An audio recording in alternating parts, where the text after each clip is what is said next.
성경 말씀 보시겠습니다. 성경 말씀은 데살로니가전서 2장 13절 말씀부터 16절 말씀까지 한 절씩 교독하여서 봉독하시기로 하겠습니다.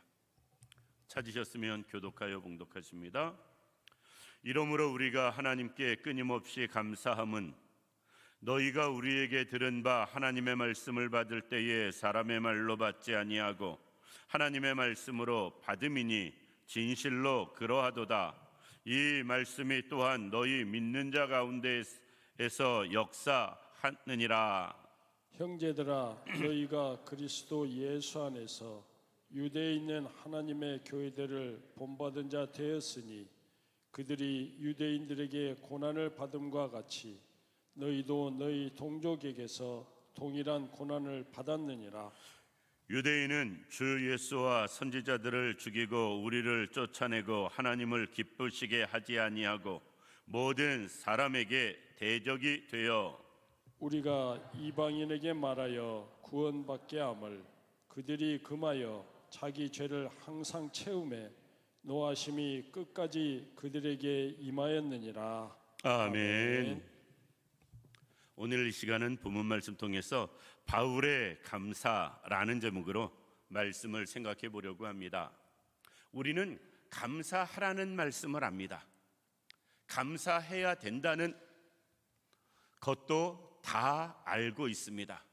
그런데 실상생활에서는 감사를 찾아보기가 생각만큼 쉽지가 않다. 모르는 것도 아니고 그리고 안 배운 것도 아니고 또 우리가 생각이 없는 것도 아니고 감사에 대해서는 해야 하지 않은 생각도 있는데 그럼에도 불구하고 삶에서 감사는 생각처럼 많지 않은 모습을 우리는 볼 수 있다라는 것입니다. 그런데 사도 바울은 오늘 본문 말씀 13절에 보면 이렇게 말씀합니다. 이러므로 우리가 하나님께 끊임없이 감사함은, 사도 바울이 하나님 앞에 감사한다라고 표현을 하는데 그냥 감사한다도 아니고요, 끊임없이 감사한다. 우리가 잘 아는 대로 여러 가지 생각해 보면 사도 바울이 감사할 거리는 죄송하지만 별로 없을 것 같습니다. 그럼에도 불구하고 사도 바울이 끊임없이 감사할 수 있었던 이유는 무엇이냐? 바울의 감사는 땅의 것에 대한 감사가 아니었어요. 하늘의 것에 대한 감사였습니다. 바울의 감사는 육신적인 것에 대한 감사가 아니었습니다. 영적인 것에 대한 감사였어요. 바울의 감사는 자신을 향한 감사, 자신의 문제를 인하여 감사가 아니었습니다. 다른 성도들을 바라보면서 하나님 앞에 또 감사하는 모습 볼 수가 있다라는 것입니다. 오늘 본문도 그렇습니다. 사도 바울이 하나님 앞에 끊임없이 감사한다라고 고백을 하는데 자기가 뭐가 잘 돼서가 아니고 데살로니가 교회를 바라보면서 감사한다. 육신적이고 인간적이고 이 땅의 것을 바라보면서 감사하는 게 아니고 오직 영적이고 신령한 하나님의 나라에 대한 것에 대해서 그것을 바라보면서 감사하는 모습을 볼 수가 있습니다. 그런데 우리는 왜 감사가 안 되느냐? 다른 사람 때문에 감사가 아니고요, 늘 감사의 조건을 나에게서 찾으려고 그래요. 내가 잘 돼야 감사거리가 있고 내가 형통해야 감사 제목이 나오고 내가 형통해야 감사 기도가 나옵니다. 다른 사람 때문에 감사할 일은 죄송하지만 자식이 아닌 이상은 거의 없습니다. 남 때문에 우리가 하나님 앞에 감사하며 기도하는 일 흔하지 않다. 나에게서 꼭 감사거리를 찾다 보니까 우리는 감사가 안 되는 모습을 볼 수 있고요, 나에게서 찾는 것 중에서도 또 우리는 육적인 것을 가지고 하나님 앞에 늘 감사하려고 하거든요. 영적인 것을 가지고 감사하는 게 아니고. 그러다 보니까 이 땅에서 영적인 것은 어떤지 몰라도 육적인 것은 세상에서 늘 환난과 고통, 문제가 그치지 않기 때문에 하나님 앞에 감사거리를 찾기가 쉽지가 않다. 그런데 바울은 말씀드린 대로 그는 감사하는 모든 일을 육적인 것에서 찾지 않고 영적인 것에서 찾았고 세상적인 것에서 찾지 않고 하나님의 나라에 대한 것에서 찾았고 자기 자신을 향한 문제로 그 감사거리를 찾지 않고 다른 사람을 바라보면서 감사하는 모습, 그런 감사였었기 때문에 바울은 늘 범사에 감사를 이야기할 수 있었고요.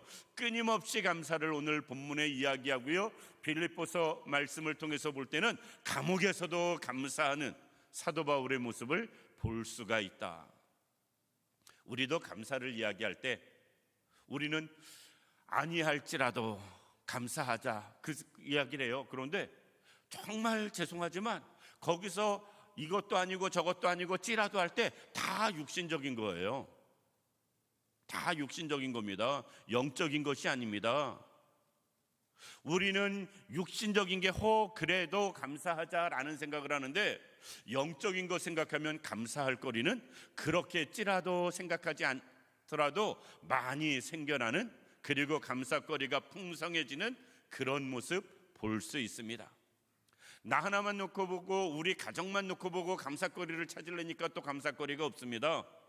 우리는 교회를 놓고 보고 나라를 놓고 보고 주변을 넓게 보면서 감사거리를 찾으면요, 예를 들어서 휴가 나온 아이가 있는데 군생활 잘 하다가 휴가 나오게 하시니 감사합니다. 이제 애들이 전역하면 우리 아이 아니라도 입대한 지가 엊그제 같은데 건강하게 제대하시니 감사합니다.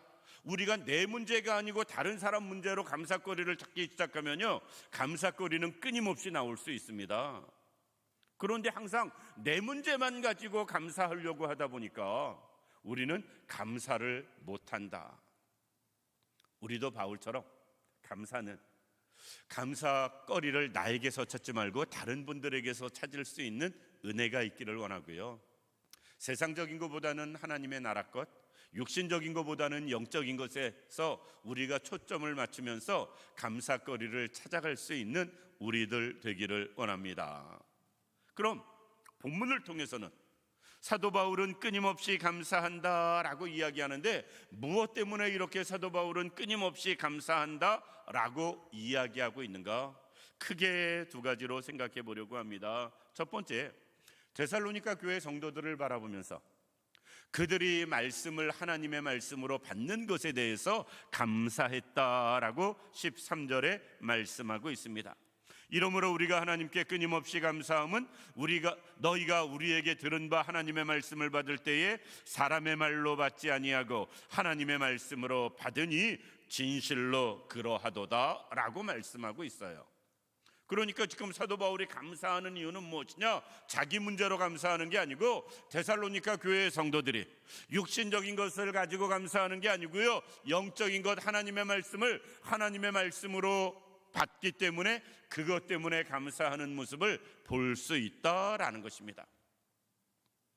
우리는 단순하게 생각하면 하나님의 말씀을 하나님의 말씀으로 받지 누가 사람의 말로 받아 라고 이야기를 하거든요.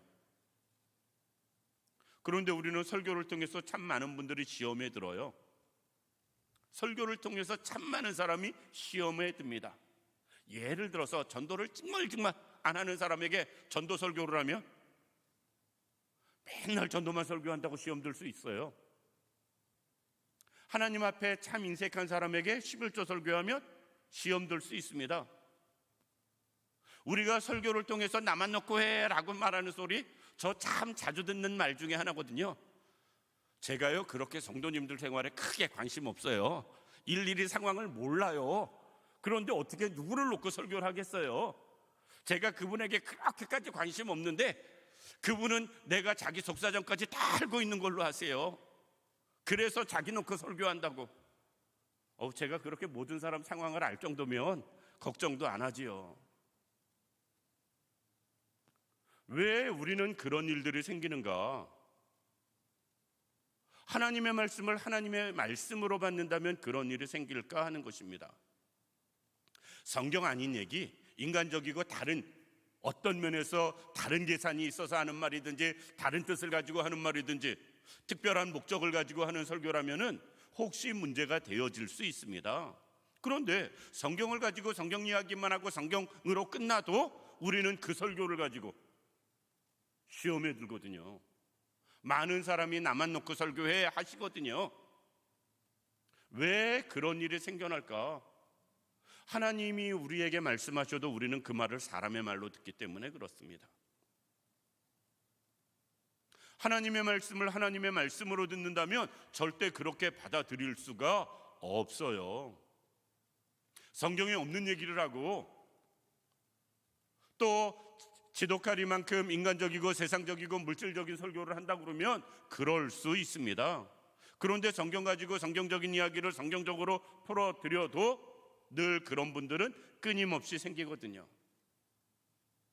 그것은 말씀을 하나님의 말씀으로 받는데 지독하게 약하기 때문에 그렇습니다. 우리는 그런 경우를 가끔 볼 수 있습니다. 언젠가도 한번 이야기했는데 서울에 잘 알지 못하는 어느 목사님이 헌신 예배를 와달라고. 제가 그래서요 서울의 세검정이라는 지역을 태어나서 한번 꽤 여러 해 전에 한번 가봤습니다. 그 목사님하고는 일면식도 어떤 면에서는 거의 없는, 그리고 거기 가서 예배 끝나고 차 마시면서 비로소 어떻게 얘기해보는 그런 목사님 교회였어요. 그 전에 안면이 멀찍이 있기는 했는데 가서 설교를 했는데 설교 끝나고 나서 바로 장로님들이 문제를 거는 겁니다. 목사님하고 짜고서 와서 내가 설교했다고. 무슨 이야기를 했는데, 우리 교회 이야기를 했는데 자기네 교회 이야기를 했다고. 난 우리 교회 이야기라고 분명히 말하고 있는데 우리 교회 상황이 그 교회 상황과 비슷한 부분이 있었던 것 같습니다. 그런데 우리는 그런 가운데서도 아무 생각 없이 우리 장로님들이 선교하는 일에 그리고 봉사하는 일에 앞장서고 있다라고 설교를 했는데 그 교회가 그 문제 가지고 목사님하고 장로님하고 대립하고 있었던 것 같아요. 목사님은 그래도 하자, 장로님들은 우리 고가석자인데 하지 말자. 그런데 제가 그것도 모르고 거기 가서 그런 설교를 했으니 우리 교회는 이런 상황에서도 이렇게 열심히 교회가 당회가 하나 돼서 한다라고 설교를 한 거예요. 그랬더니 장로님이 예배 끝나고 바로 이야기를 하시더라고요. 목사님한테 무슨 얘기를 어떻게 듣고서. 그래서 제가 그분한테 이렇게는 이야기를 했어요. 혹시 난 정말로 모르고 한 얘기고 준비한 설교를 가지고 가서 한 거니까 혹시 그걸 하나님의 말씀으로 들을 마음은 없으세요? 그 장로님에게. 근데 끝까지 안 되더라고요. 끝까지 안 되더라고요. 왜? 사람의 말로, 설교를 사람의 말로, 그것이 아무리 하나님의 말씀 안에서 전해진다 할지라도 인간의 말로 듣기 때문에 그것이 안 된다라는 것입니다. 그 다음에 그 목사님한테 제가 죄송하다고, 나 나온 다음에 장로님들하고 얼마나 또 불편해졌겠어요. 저 온 다음에 아무래도 불편해지지 않았겠어요. 가뜩이나 문제 있었는데 기름을 붓고 온 거지 제가. 근데 만약에 반대로 그분들이 그 말씀을 하나님의 말씀으로 받았다면 문제는 해결되지 않았을까? 그런데 끝까지 그 뒤에 이야기 들어보니까 하나님의 말씀으로 듣는 분은 한 분도 없었던 것 같습니다. 코로나가 딱 터지고 많은 교회들이 선교비 끊었어요. 우리 교회는 그래도 끝까지 한 곳도 안 줄였잖아요. 아무리 어려워도. 예배 못 드리고 19명밖에 못 모일 때에도 우리는 선교비 단 한 번도 밀려본 적 없고 지출을 줄여본 적도 없습니다. 그런 얘기했다가 문제가 된 거예요. 그런 얘기했다가 문제가 된 겁니다. 거기는 재정이 어려워지니까 제일 먼저 끄는 게 선교비였던 거예요. 목사님은 그래도 하자라고 말했는데 장로님들이 끝까지 반대하면서 그것 때문에 싸우고 있었던 겁니다. 알지도 못했지만 누가 그런 문제 가지고 싸울 거라는 건 생각이나 하냐고요. 우리는 말씀을 말씀으로 들을 수 있기를 원합니다. 성경 아닌 이야기, 성경에 없는 얘기, 성경과 다른 이야기라면 우리는 사람의 말로 들어야 됩니다. 성경에 맞나 우리는 비교도 해봐야 되고요, 상고도 해봐야 됩니다. 그런데 그것이 하나님의 말씀이고 하나님의 뜻이고 방법에서 이루어지는 내용이라면 어떤 이야기든지 우리는 하나님의 말씀으로 받을 수 있어야 된다라는 것입니다. 이 자리에 있는 우리 모든 성도님들, 오늘 사도 바울이 이 부분에 대해서 데살로니가 교회가 하나님의 말씀을 하나님의 말씀으로 받는 것 때문에 정말 하나님 앞에 끊임없이 감사했다는 이야기는 무슨 얘기일까요? 다른 교회들은 그러지 못했다라는 말로 볼 수 있어요. 모든 교회들이 사도 바울이 설교할 때 그것을 다 하나님의 말씀으로 모든 교회가 받았다면 데살로니가 교회에게 그렇게 이렇게까지 표현 안 했을 것 같습니다. 그런데 다른 교회들에게 편지할 땐 그런 내용이 없는데 데살로니가 교회를 향해서 이렇게까지 그것 때문에 감사한다라고 표현하는 걸 놓고 볼 때 다른 교회들은 안 했다라는 거예요. 의외로 생각보다 하나님의 말씀을 하나님의 말씀으로 받을 일이 많지 않다. 우리가 꼭 하나님의 말씀을 하나님의 말씀으로 받을 수 있는 우리들 되기를 원합니다. 왜? 성경은 하나님의 감동으로 된 것으로 교훈과 책망과 바르게 함과 의로 교육하기에 유익한 것, 그것이 성경이기 때문에 그렇습니다. 사람의 말이 아니라 하나님의 감동으로 되어진 거예요. 베드로는 이렇게 이야기합니다. 예언은 언제든지 사람의 뜻으로 낸 것이 아니요 오직 성령의 감동하심을 입은 사람들이 하나님께 받아 말한 것이라 라고 말씀하고 있습니다. 성경은 사람의 이야기가 절대 아니다, 하나님의 말씀이다 라는 거예요. 성경이 계속 그것을 우리에게 강조하는 모습을 볼 수가 있습니다. 신약이든 구약이든 상관없어요. 모든 성경은 다 하나님의 감동으로 되어진 것입니다. 그런데 이 말씀이 전해질 때 데살로니가 교회 성도들은 그것을 정말 아멘하고 받은 겁니다. 하나님의 말씀으로. 그래서 오늘 13절 말씀 뒷부분엔 이렇게 말씀하고 있습니다. 진실로 그러하도다. 이 말씀이 또한 너희 믿는 자 가운데에서 역사하느니라. 하나님의 말씀으로 받을 때 그 말씀이 역사를 해요. 그런데 제가 볼 때 사람의 말로 들을 땐 시험이 되어집니다. 하나님의 말씀을 하나님의 말씀으로 받으면 성령님은 그 안에서 역사한다. 그런데 사람의 말로 받기 때문에 성령이 역사하지 않고요, 성령이 역사하지 않는 곳엔 마귀가 역사하는 모습을 볼 수가 있습니다. 그래서 누가 있는지는 알 수 없습니다. 제가 하는 말이 아니니까 하는 거예요. 어느 글에 이런 글이 있습니다. 성령은 설교라고 하는 수레를 타고 성도의 심령에 들어간다. 성령은 설교라는 수레를 타고 성도의 심령에 들어간다. 우리가 하나님의 말씀으로 받을 때 성령님이 내 안에서 역사한다라는 것입니다. 그런데 우리가 하나님의 말씀으로 받지 못할 때 이것이 문제가 되어지는 모습 볼 수가 있습니다. 우리가 잘 아는 이야기입니다. 어거스틴, 우리가 잘 아는 성 어거스틴이라고까지 이야기하는 성자 칭호를 받은 어거스틴이 젊은 시절에는 지독한 탕자였습니다. 우리가 누가복음 15장에 나오는 탕자보다 더 심한 탕자였습니다. 그런데 어느 날 동네 꼬마들이 떠드는 소리, 펴서 읽어봐라 펴서 읽어봐라, 애들이 그 소리를 듣고 무심코 어거스틴이 성경을 폈습니다. 그래서 눈에 딱 들어온 데를 읽어봤어요. 그랬더니 그 내용은 이겁니다. 로마서 13장 12절 말씀 이하에 방탕한 생활을 버리고 낮에와 같이 단정하게 해가고 육신의 일을 도모하지 말고 영적인 모습으로 살아가라. 어거스틴은 그 말씀을 하나님의 말씀으로 받았어요. 그래서 방탕한 생활을 청산하고 그는 정말 새로운 사람, 나중에 성자 이야기를 듣습니다. 사도 바울 이후에 기독교 역사상 가장 존경받는 사람을 하나 이야기하라고 그러면 어거스틴을 이야기하게 될지도 모르겠습니다.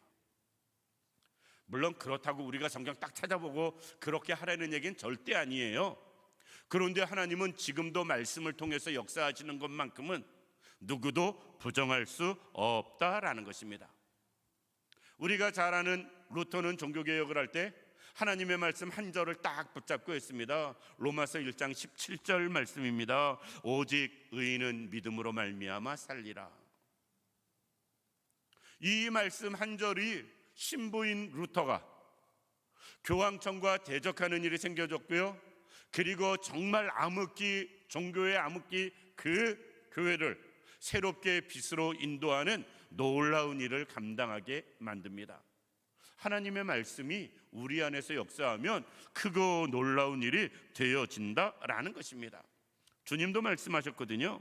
마태복음 19장 16절 말씀 보면 사람으로는 할 수 없는데 하나님으로서는 다 하실 수 있느니라 라고 말씀을 하세요. 이 자리에 있는 우리 모든 성도님들, 우리가 하나님의 말씀을 말씀으로 온전히 받을 수 있길 원합니다. 그래야 성령님이 내 안에서 역사하시고요, 나를 크게 들어 사용하십니다. 우리가 잘 아는 대로 마리아가 천사를 통해서 잉태 소식을 듣습니다. 마리아가 이렇게 이야기합니다. 나는 사내를 알지 못하는데 어찌 이런 일이 있을 수 있겠습니까? 그때 가브리엘 천사가 마리아에게 이렇게 이야기합니다. 지극히 높으신 이의 능력이 너를 덮으시리니 그러므로 나실 바 거룩한 자는 하나님의 아들이라 일컫게 된다. 즉 사람은, 마리아는 남자를 알지 못하기 때문에 할 수 없는 일, 불가능한 일이지만 하나님이 역사하셔서 동정녀 탄생을 이루신다라는 것입니다. 그러면서 주님은 말씀하십니다. 귀 있는 자는 성령의 교회에게 하시는 말씀을 들을지어다. 하나님의 말씀을 하나님의 말씀으로 들을 때에 성령이 역사한다라는 것입니다.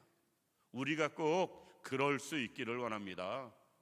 하나님의 말씀을 성령을 통해서 나에게 주시는 말씀, 그리고 그것은 사람의 이야기 말이 아닌 하나님의 말씀으로 받을 수 있는 우리들 되기를 원합니다. 그럴 때 내 안에서도 말씀은 역사하신다라는 것입니다. 이것을 데살로니가 교회 성도들이 이렇게 사는 모습을 사도 바울은 끊임없이 감사했다라는 것입니다. 두 번째, 사도 바울은 데살로니가 교회를 향해서 무엇을 감사했느냐? 고난 중에서도 본이 되는 교회가 된 것을 감사했습니다. 오늘 14절 말씀 보면 이렇게 말씀합니다. 형제들아, 너희가 그리스도 예수 안에서 유대에 있는 하나님의 교회들을 본받는 자 되었으니 그들이 유대인들에게 고난을 받음과 같이 너희도 너희 동족에게서 동일한 고난을 받았느니라 라고 말씀하고 있습니다. 지금 데살로니가 교회가 그렇게 평안한 가운데 신앙생활하는 게 절대로 아니다. 정말 어려운 고난 가운데 신앙생활하고 있다. 어느 정도 어려운 가운데 신앙생활하느냐? 유대인들, 즉 예루살렘 교회가 어려움을 겪은 그 상황처럼 지금 데살로니가 교회도 어려움을 겪으며 신앙생활하고 있다라는 것입니다.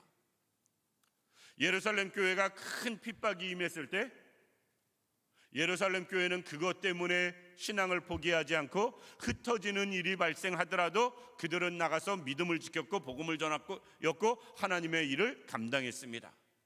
지금 데살로니가 교회가 그것을 본받았다는 거예요. 먼저 오늘 본 말씀은 본이 되었다가 아니고요, 본받는 자가 되었다라고 말씀하고 있거든요. 이렇게 예루살렘 교회를 본받았다라고 이야기할 때 고난 가운데서도 예루살렘 교회를 본받은, 예루살렘 교회가 힘든 것만큼 지금 데살로니가 교회도 힘들었음을 이야기하고 있습니다. 그래서 너희도 너희 동족에게서 동일한 고난을 받았다라고 14절 뒷부분에 말씀하고 있습니다. 고난 중에서도 참된 신앙을 본받았고 고난 중에서도 그 믿음을 지키며 하나님 앞에 살아간 데살로니가 교회의 모습을 설명해 주고 있습니다. 그러면 조금 구체적으로 예루살렘 교회가 즉 유대인들이 얼마나 교회를 핍박했는가 15절 16절에 설명을 하거든요. 이것이 이와 같이 지금 데살로니가 교회도 고난을 당하고 있다라는 거예요. 그것이 무엇이냐? 15절에 보면 유대인은 주 예수와 선지자들을 죽이고 우리를 쫓아내고 하나님을 기쁘게 하지 아니하고 모든 사람 대적이 되어. 아니 어떻게 유대인들이 이럴 수 있죠?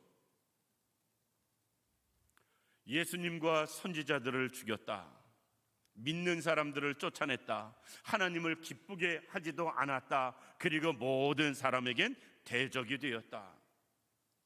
그리고 이제 복음이 이방인에게 전해지니까 16절에 보면 이렇게 이야기합니다. 우리가 이방인에게 말하여 구원받게 함을 그들이 금하여. 이방의 복음이 전해지는 것까지도 유대인들은 방해했다라는 것입니다. 그러면서 이렇게 표현해요. 자기 죄를 항상 채우매. 그들은 자기들의 죄를 한없이 끝없이 채웠다라는 것입니다. 그래서 하나님의 노하심이 끝까지 그들에게 임하였다라고 말할 만큼 그들은 죄가 죄인지도 모르고 엄청난 죄를 그냥 쉼없이 지는, 그들이 죄를 짓는 것 때문에 지금 가장 힘든 게 무엇이냐? 그리스도인들이 가장 큰 고난을 겪고 있는 거거든요. 유대인들이 오죽했으면 그들이 그 좋아하는 예루살렘을 떠날 수밖에 없었고, 그들이 이방인들을 경멸하며 살았는데 이방 지역으로 다 도망갈 수밖에 없을 만큼 유대인들이 기독교인들을 힘들게 했다. 그런데 그런 고난을 너희가 본받았다. 데살로니가에도 그런 고난이 있었음에도 불구하고 그들이 믿음 지키고 있음을 말씀하고 있다라는 것입니다. 한번 생각해 보시기 바랍니다. 아주 쉽게 표현하면 지금 데살로니가 교회는 이방 지역에 있어요. 이방 신들을 엄청 섬기는 지역에 그들이 있습니다. 말씀드린 것처럼 데살로니가는 항구 도시입니다. 지금도 그리스에서 두 번째로 큰 도시고요. 아테네 다음으로 제일 큰 도시가 데살로니가고, 데살로니가에는 그 도시 하나에 150만 명 정도 인구가 있다고 합니다. 그런데 요즘은 그래도 많이 없어졌지만 예전엔 어촌에 배 타는 사람들이 얼마나 많은 미신을 섬기고 믿었어요. 그 배 사고 그들은 그 목숨을 걸어야 하는 그 상황이니까 별의별 신들을 다 찾았거든요. 불과 50년 전만 해도 그런 모습 우리 어렸을 때 참 많이 보고 자랐습니다. 저도 인천의 고향이기 때문에 인천에 많은 배 진수식할 때 제사를 얼마나 대단하게 지내요. 그리고 고기 많이 잡으면 풍어제 지내고. 예전 2000년 전 사도 바울 시대에는 더 했을 겁니다. 더 했을 거예요. 그런데 그곳에서 믿음 지키고 신앙생활 한다는 그 자체는 절대로 쉬운 일이 아니었다라는 것입니다. 모든 집안을 적으로 둘 수도 있고요. 우리도 예전에 교회 다니면 너 때문에 집안 일 안 된다고 쉽게 이야기해서 너 때문에 집안에 우환이 끓는다고 얼마나 많이 핍박을 했어요. 조금 신앙생활하는 사람들한테. 더 했을 거거든요. 그때는 사회 전체적으로도 기독교에 대해서, 예수에 대해서 아는 바가 없다 보니까 철저하게 배척하고 예수 믿는 것 때문에 많은 사람들이 사회에서 소외를 당하고 멸시를 당하는 삶을 살아야 하는 것 흔한 일이었습니다. 그럼에도 불구하고 데살로니가 교회는 예루살렘 교회처럼 믿음 지키고 하나님의 일을 감당하며 쓰임 받는데 그것을 잘 본받는 교회였음을 감사하는 모습 볼 수 있다라는 것입니다. 이 자리에 있는 우리 모든 성도님들, 우리가 그럴 수 있기를 원합니다. 우리는 고난 없기를 기도해요. 늘. 정말 죄송하지만 고난 없는 인생은 없습니다. 우리가 날씨는 늘 좋은 날씨 기도하잖아요. 날씨가 너무 좋으니까 요새 가뭄 생겨가지고 더 큰 문제가 지금, 오늘 뉴스 보니까 소방차 200대가 경상도를 향했다고. 소방차 200대가 뭐 남아서 그냥 노는 소방차는 분명히 아니었을 텐데, 이쪽에 불나면 꺼야 되는 소방차일 텐데, 그럼에도 불구하고 얼마나 가뭄이 심하면 그러겠느냐라는 겁니다. 늘 좋은 일만 있는다고 그것도 절대 복이 아니다. 세상은 이러면 이래서 문제, 저러면 저래서 문제가 이 땅의 문제입니다. 따라서 고난은 끊임없이 계속되어질 것입니다. 그럼에도 불구하고 데살로니가 교회는 고난을 탓하지 않았고 고난을 핑계하지도 않았어요. 고난을 인하여서 뒤로 물러서는 일도 없었습니다. 그 고난을 감당해가면서 그들은 믿음을 지켰고 하나님의 일을 감당하며 쓰임받는 교회로 자리 잡았다. 그래서 초대교회에서 처음에 말씀드린 것처럼 저는 개인적으로 가장 좋은 교회 하나를 뽑으라고 그러면 데살로니가 교회를 뽑게 될 것 같다라고 말한 이유가 여기에 있습니다. 고난 때문에 어떻게 된 교회가 아니라 그 고난을 감당하며 주 앞에 쓰임받은 교회였어요. 그것을 사도 바울이 지금 감사하고 있다. 그것도 끊임없이 감사한다. 교회를 개척한 개척자의 모습에서 사도 바울이 자기가 지금 떠나와 있지만 그럼에도 불구하고 그 데살로니가 교회가 그 어려움 가운데서 신앙 지키며 귀하게 쓰임받는 모습 볼 때 얼마나 좋았겠어요. 얼마나 감사했겠습니까, 하나님 앞에. 그러니 사도 바울은 데살로니가 교회를 향해서 끊임없이 하나님 앞에 너희로 인해 감사한다 라고 지금 말하는 것입니다. 우리도 그럴 수 있기를 원합니다. 우리도 그럴 수 있기를 원합니다. 하나님 앞에 어떤 고난이 와도 변함없는 믿음으로 섬기는 우리들이 되기를 원하고요. 어떤 문제가 생긴다 할지라도 그 문제 때문에 우리가 뒤로 물러서는, 침륜에 빠지는, 예전 성경 표현 그대로 하면 그런 사람이 아니라 그 고난 가운데서도 하나님이 원하시는 삶의 모습을 행하며 살아갈 수 있는 우리들 되기를 원합니다. 저는 이 본문을 읽으면서 제일 마음 아프게 와닿던 문구 중에 하나가 하나님을 기쁘시게 하지 아니하고, 유대인들을 향해서 지금 이야기하는 거거든요. 그들이 새로 생긴 기독교는 핍박한다 할지라도, 혹 그들이 메시아를 믿지 못해서 기독교를 핍박한다 할지라도 그들의 삶은 하나님을 기쁘시게 하는 삶을 살았어야지요. 하나님은 믿는 존재니까. 그런데 그 하나님 앞에서도 하나님을 기쁘시게 하는 삶을 살지 못했습니다. 혹 우리가 그럴까 걱정입니다. 우리는 예수님까지 알고 믿음으로 산다고 하면서도 하나님을 기쁘시게 하지 못하고 산다면 이것은 더 큰 아픔입니다. 우리가 어떤 어려움 가운데서도 믿음 지키는 분들을 바라보면 우리도 감사할 수 있길 원하고요. 우리도 어떤 고난이 온다 할지라도 믿음 지켜 나가면서 이렇게 믿음 지킬 수 있게 하나님 앞에 끊임없이 살아가며 쓰임받는 것 가지고도 우리를 향해서도 감사할 수 있는 우리들 되기를 원합니다. 사도 바울은 무엇이 잘 돼서 감사 이야기하지 않습니다. 오직 영적인 것 가지고 끊임없이 하나님 앞에 감사한다라고 말하고 있습니다. 이 감사거리가 우리의 감사의 제목이 되기를 원하고요. 사도 바울이 감사하는 모습이 우리도 하나님 앞에 늘 감사드리며 살아가기에 부족함이 없는 그런 우리들 되기를 주님의 이름으로 축원합니다. 기도드리겠습니다.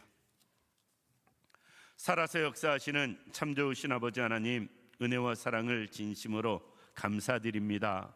하나님, 사도 바울이 데살로니가 교회를 바라보면서 끊임없이 하나님께 감사한다라고 고백하는 모습을 보게 됩니다.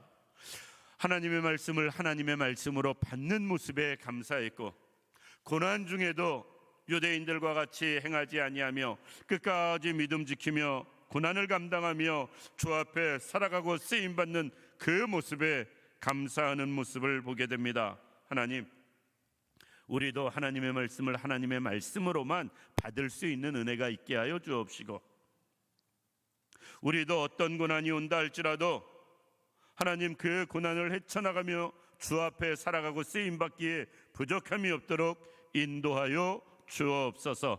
그로 인하여 우리도 그 우리의 모습, 또 주변의 모든 사람의 그런 모습 통해서 감사하며 주님 섬기며 나가는 우리 모두가 되게 하여 주옵소서. 하나님이 온전히 함께 하시길 원하오며 예수님의 이름으로 기도드립니다. 아멘.